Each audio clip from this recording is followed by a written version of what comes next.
Dikarenakan kondisi akar pohon yang sudah lapuk dimakan usia, sebuah pohon akasia tua di Jalan Talawang Raya, Palangkaraya, tumbang dan menimpa kabel Telkom.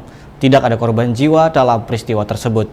Petugas Damkar Kota Palangkaraya berupaya melakukan pemangkasan pohon akasia tua yang tumbang di pinggir Jalan Talawang Raya, Kelurahan Panarung, Kecamatan Pahandut, Kota Palangkaraya. Tumbangnya pohon akasia liar itu terjadi akibat kondisi akar pohon yang sudah lapuk hingga menimpa kabel jaringan Telkom, sehingga sangat membahayakan. Pohon tersebut juga menutup sebagian jalan. Tim rescue langsung melakukan pemotongan pohon dengan perhitungan dan kehati-hatian agar tidak merusak jaringan kabel. Dan melalui proses evakuasi sendiri, petugas menggunakan alat gergaji mesin untuk memotong pohon. Beruntung tidak ada korban jiwa dalam peristiwa ini, namun pohon tumbang ini menimpa kabel listrik hingga mengalami rusak ringan. Petugas pemadam kebakaran dengan cepat melakukan evakuasi dahan dan batang pohon yang menutupi sebagian jalan agar tidak mengganggu pengguna jalan. Ada pohon akasia liar yang lumayan besar, sekitar berdiameter 37 cm dengan ketinggian 7 meter, roboh mengarah kepada jalan induk yaitu Jalan Talawang yang tempat lintasan sering kecepatan tinggi, dan pohon itu sebenarnya sudah roboh karena ada kabel Telkom yang besar menahan sehingga tidak langsung ke tanah. Sesaat-saat pohon itu akan bisa jatuh langsung ke tanah pada saat warga yang melintas berkecepatan tinggi. Proses jalannya evakuasi berjalan lancar, pihaknya juga menghimbau karena seringnya terjadi pohon tumbang akibat angin kencang. Kejadian itu tentunya harus diwaspadai oleh masyarakat, terutama para pengendara yang melintas jalan raya. Dari Palangkaraya, Kalimantan Tengah, Harjal Fadli, Dayak TV mengabarkan.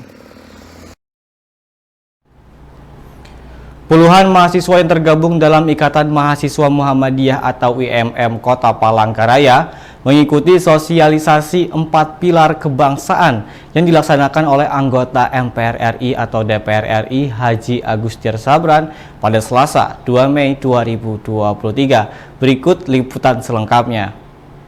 Kegiatan ini mendapat apresiasi dari IMM karena Agustiar secara kontinu melakukan kegiatan tersebut bagi kalangan mahasiswa.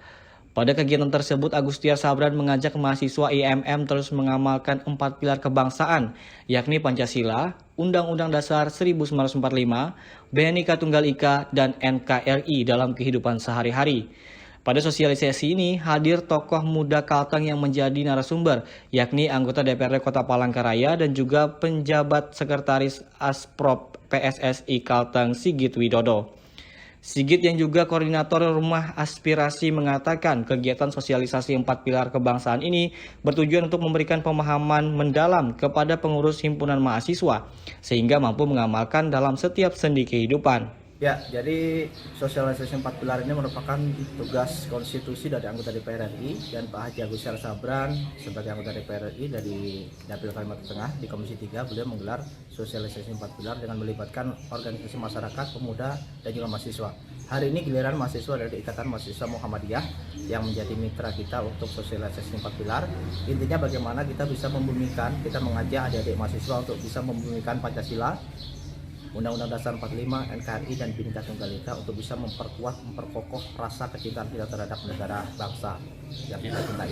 Ya, jadi mahasiswa tidak hanya kuliah, menerima mata kuliah, tapi bagaimana mahasiswa bisa berinteraksi, bersosialisasi langsung dengan masyarakat. Ketika masyarakat berkesusahan, ada tertimpa musibah, ayo kita sama-sama. Pak Agustiar mengajak mahasiswa untuk bisa turun membantu masyarakat dan siap bersama-sama membantu meringankan beban saudara-saudara kita yang sedang tertimpa musibah misalnya. Itu salah satu real esensi mahasiswa untuk bisa membantu masyarakat.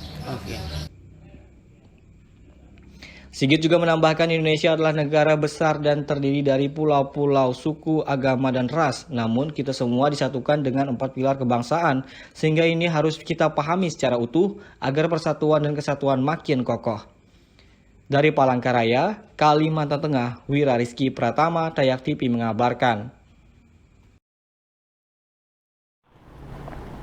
Acara pelepasan dan wisuda ke-18 kelas 6 serta Acara pelepasan dan wisuda ke-18 kelas 6 serta apresiasi seni peserta didik Min 2 Palangkaraya berlangsung meriah pada Kamis 25 Mei 2023. Sejak pagi hari, murid-murid Min 2 yang akan wisuda diantar oleh orang tua mereka dan wali murid ke sekolah. Acara pelepasan dan wisuda ke-18 kelas 6 serta apresiasi seni peserta didik Min 2 Palangkaraya digelar di halaman sekolah Min 2 Jalan Ramin Palangkaraya. Suasana haru dan kegembiraan mewarnai kegiatan yang juga dihari sejumlah undangan Kementerian Agama Kota Palangkaraya, komite sekolah dan mitra sekolah. Guna memeriahkan acara pelepasan dan wisuda ini ditampilkan berbagai seni dan budaya. Tak ketinggalan band cilik juga dibolehkan dalam acara ini. Tak sedikit orang tua murid menangis terharu karena anaknya sudah menyelesaikan pendidikan di sekolah dasar. Pihak sekolah juga memberikan penghargaan kepada sejumlah murid yang berprestasi di sekolah dan murid-murid yang berprestasi setelah mengharumkan nama sekolah. Para undangan juga dihibur dengan penampilan murid-murid Min 2 dalam panggung drama. Murid-murid menampilkan opera Min 2 dengan judul Di Balik Kesulitan Ada Kemudahan. Aksi panggung mereka layak diapresiasi.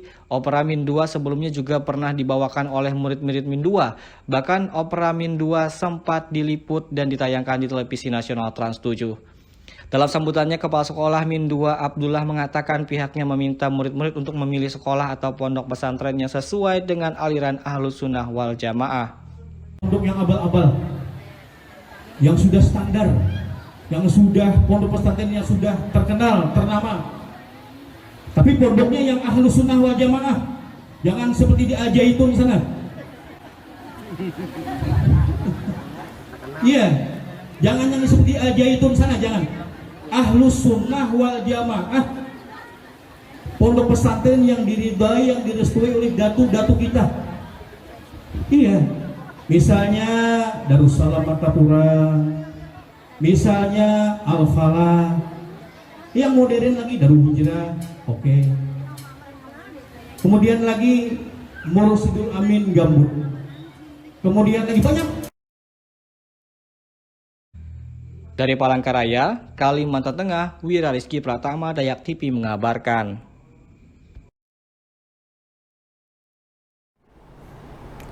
Berdasarkan hasil riset pada 2018 lalu terkait kesehatan gigi, dari 100 orang yang diperiksa, ada sebanyak 57 sampai 58 orang atau sekitar 57,6% mengalami masalah kesehatan gigi dan mulut.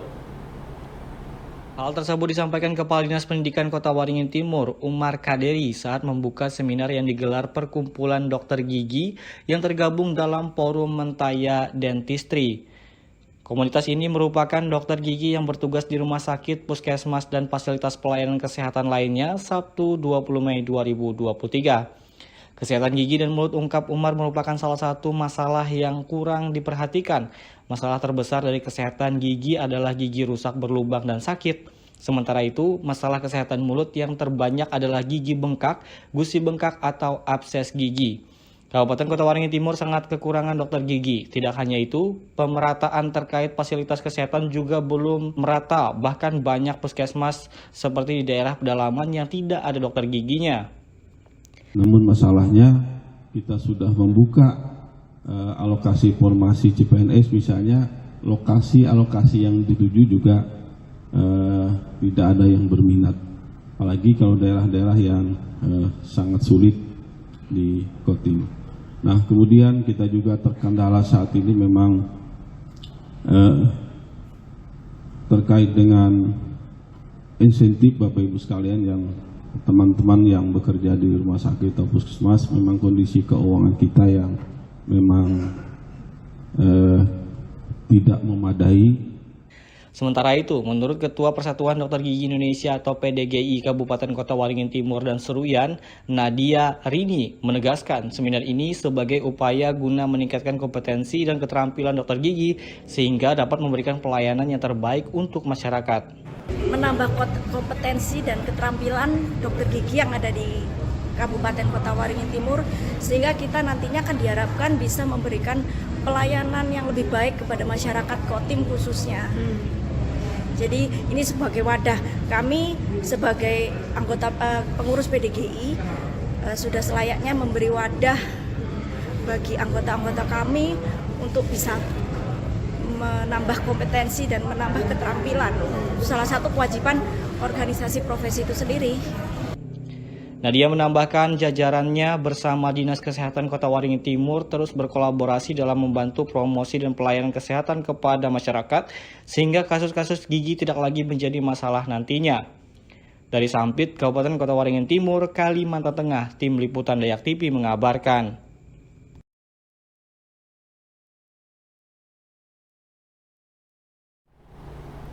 Baik pemirsa, Anda juga dapat menyaksikan program kami melalui aplikasi Dayak TV yang bisa Anda download di Google Play Store.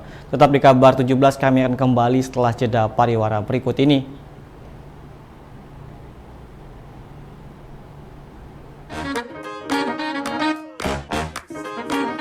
Halo, aku Modi, Sobat Digitalmu. Kamu tahu nggak kalau siaran TV analog akan diganti menjadi digital? Caranya gampang banget loh. Kamu hanya perlu menginstal set-top box.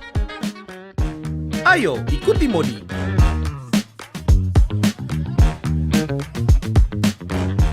Siaran TV digital membuat gambar televisimu menjadi lebih bersih.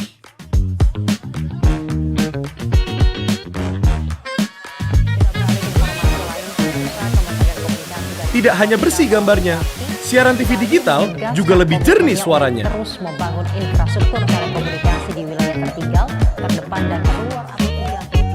Selain membuat gambar lebih bersih dan suara lebih jernih, teknologi TV digital juga lebih canggih. Ayo, kita kembali ke lab. Ayo, segera bermigrasi ke siaran TV digital.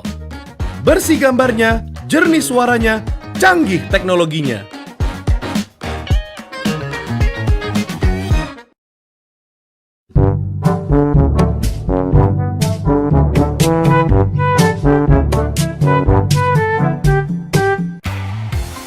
Pakai galon Cleo yang punya fitur handle pertama di Indonesia. Yuk beralih ke galon Cleo sekarang. Pak, galon habis tuh. Udah waktunya ganti galon. Gak mau, ntar aja. Ribet ganti galonnya. Mama udah ganti ke galon Cleo, Pak. Lebih mudah angkatnya. Paling sama aja. Mana coba galonnya? Wah, gampang banget ya. 10 tahun galon handle Cleo hadir, memberikan kemudahan dan kenyamanan untuk keluarga Indonesia. Galon handle, pasti Cleo. Bahwa kota Palangkaraya dalam keadaan darurat banjir untuk penemuan seekor hewan langka terenggiling di atas kapal Asajuru pada Selasa 14 Maret 2023 sore sontak menghebohkan anak buah kapal. Bermodal karung 300 ton lebih beras yang dikelola oleh Bulog Sampit tersebut tersedia di pergudangan yang terletak di Jalan Jenderal Sudirman kilometer. Menginformasikan berita terkini, teraktual, terpercaya yang dirangkum dalam Kabar 17 setiap Senin sampai Sabtu pukul 17.00 waktu Indonesia bagian Barat. Hanya di Dayak TV.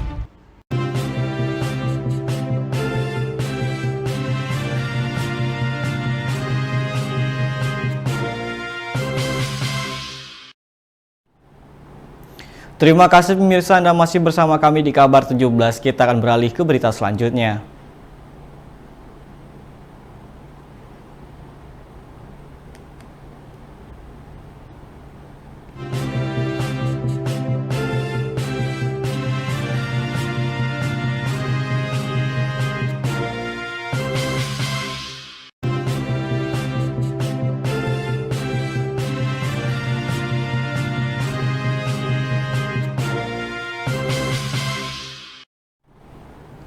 Salah satu dasar pengembangan penguatan pendidikan karakter adalah inovasi seperti dalam bidang seni dan budaya. Pementasan karya ini seperti yang ditampilkan siswa-siswi SMP Negeri 1 11 Sampit, Kamis 25 Mei 2023. Demikian penegasan tersebut juga disampaikan Kepala Bidang Pembinaan SMP Dinas Pendidikan Kota Waringin Timur Wahyudi pada acara pelepasan sebanyak 74 siswa-siswi SMP Negeri 11 Sampit tahun pelajaran 2022-2023. Mengacu pada keputusan Presiden Republik Indonesia nomor 87 tahun 2017 yang menjadi salah satu dasar pengembangan penguatan pendidikan karakter, penyelenggaraan acara ini juga ungkap Wahyudi merupakan salah satu implementasi pembelajaran seni dan budaya yang sangat efektif. Yang paling diutamakan oleh sekolah adalah pendidikan karakter yang merupakan kemampuan kognitif atau pengetahuannya. Tenaga ahli namun tanpa berkarakter seperti Nagasaki dan Hiroshima. Bom nuklir menjadi senjata pemusnah massal, padahal sangat dibutuhkan untuk perkembangan ilmu dan teknologi. Terima kasih, saya mewakili Kepala Dinas Pendidikan Kabupaten Timur untuk di era sekarang dengan perubahan kurikulum. Artinya untuk satuan pendidikan, itu pendidikan karakter sudah masuk ke dalam P5, menjadikan siswa penguat pendidikan profil Pancasila. Artinya karakter sekarang itu diperkuat dengan keadaan situasi perkembangan zaman pada saat ini. Pengembangan karakter ini untuk menjawab tantangan perubahan-perubahan yang akan terjadi pada saat di zaman milenial ini. Wahyudi menilai pentas seni dan budaya peserta didik SMP Negeri 11 Sampit di acara ini telah menunjukkan keberhasilan dalam mewujudkan visi dan misi yang ditetapkan. Karena itu semua pihak hendaknya mendukung semua program yang dikembangkan sekolah demi mencapai prestasi siswa-siswi sesuai potensi yang dimiliki. Dari Sampit, Kabupaten Kota Waringin Timur, Kalimantan Tengah, Tim Liputan Dayak TV mengabarkan.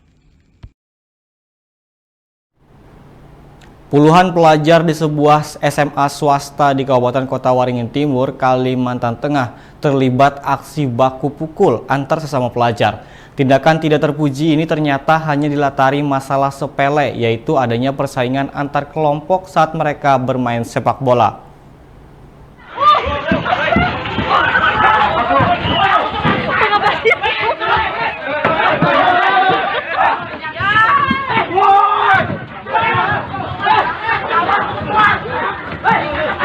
Dari rekaman video amatir berdurasi 29 menit tersebut yang direkam oleh salah seorang siswa di sekolah tersebut, terlihat jika aksi baku pukul antara sesama pelajar ini terjadi di halaman sekolah SMA SPGRI 2 Sampit pada Jumat 19 Mei 2023. Perkelahian antara pelajar ini terjadi pada saat jam istirahat dan melibatkan siswa kelas 10 dan kelas 11 ini di sekolah yang berada di Desa Tarantang, Kecamatan Seranau. Pihak sekolah menyebutkan perkelahian siswa mereka ini terjadi secara spontan saat mereka tengah bermain bola. Tiba-tiba beberapa siswa yang terlibat cekcok yang ujungnya perkelahian massal yang melibatkan puluhan orang siswa. Namun perkelahian ini tidak berlangsung lama sebab para guru dan siswa lainnya tidak terlibat langsung berusaha melerai perkelahian tersebut. Pihak sekolah persoalan ini telah mereka selesaikan secara musyawarah yang melibatkan orang tua siswa serta pihak lain seperti Babin Kamtipmas, Babinsa, dan pihak desa. Siswa yang berkelahi juga sudah saling bermaafan dan berjanji tidak akan mengulangi lagi perbuatan mereka. Dalam hal ini sekolah sudah menangani, bahkan dari awal. Kita segera pertama kita menangani secara untuk melerai. Yang kedua kita menangani secara pembinaan dan juga perjanjian damai antara mereka. Dan pada kejadian dari Jumat itu kita tangani sebagaimana mestinya, dan alhamdulillah anak yang berempat ini sepakat berdamai dan saling memaafkan, dan alhamdulillah di antara mereka tidak ada cedera, sehat-sehat saja, baik-baik saja. Ya tentu sanksi itu akan ada sesuai kita mengacu kepada tata tertib sekolah kita, sesuai dengan poin-poin yang diperlakukan selama ini. Tentu poin itu tidak hanya memuat poin positif, negatif saja, juga poin positifnya gitu. Misalnya anak ini berkelahi, poinnya sekian. Anak ini terlambat hadir, poinnya sekian. Itu poin-poin negatifnya. Tentu saja juga di tata tertib itu juga memuat poin-poin positifnya, Pak. Nah tentu nanti kita lebih meneliti kembali dengan kesiswaan terkait dengan poin-poin sanksi tata tertib sekolah kami yang pelanggaran-pelanggaran oleh siswa. Terkait dengan masalah ini, pihak sekolah juga akan mengeluarkan sanksi tegas kepada mereka yang terlibat, yaitu berupa pemberian poin negatif yang jika poin tersebut sudah melewati batas yang ditentukan oleh tata tertib sekolah, akan berefek sanksi dikeluarkan dari sekolah atau tidak naik kelas. Dari Sampit, Kabupaten Kota Waringin Timur, Kalimantan Tengah, Tim Liputan Dayak TV mengabarkan.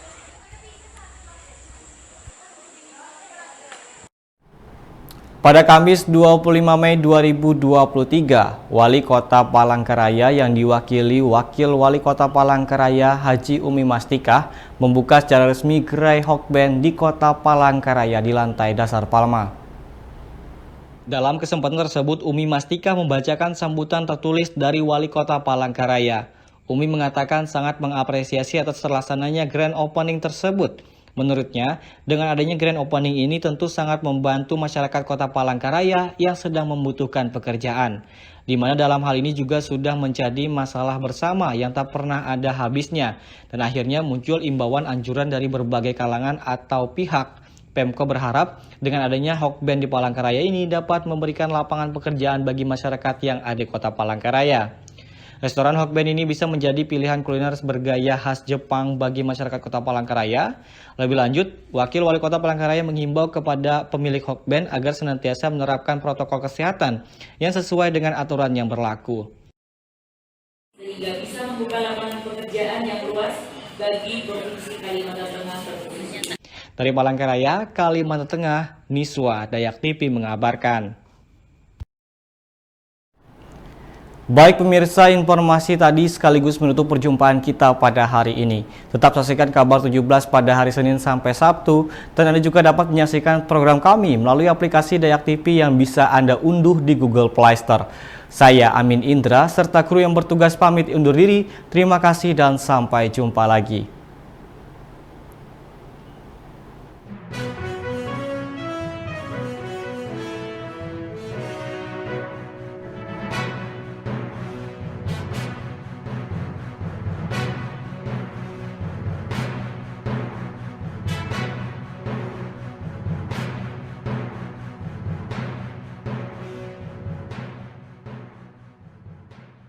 Bahwa Kota Palangkaraya dalam keadaan darurat banjir untuk penemuan seekor hewan langka terenggiling di atas kapal Asajuru pada Selasa 14 Maret 2023 sore sontak menghebohkan anak buah kapal.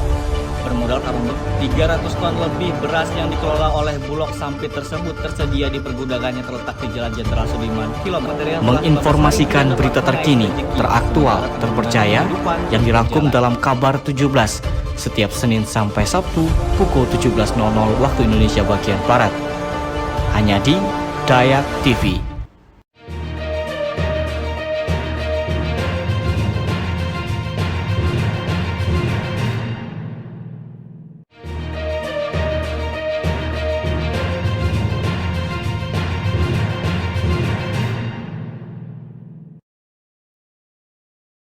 Selamat atas migrasinya Dayak TV dari TV analog ke TV digital. Semoga selalu memberikan konten tayangan yang mengedukasi, informatif, serta menghibur bagi masyarakat di Kalimantan Tengah. Bersih gambarnya, jernih suaranya, canggih teknologinya. Dayak TV, go digital.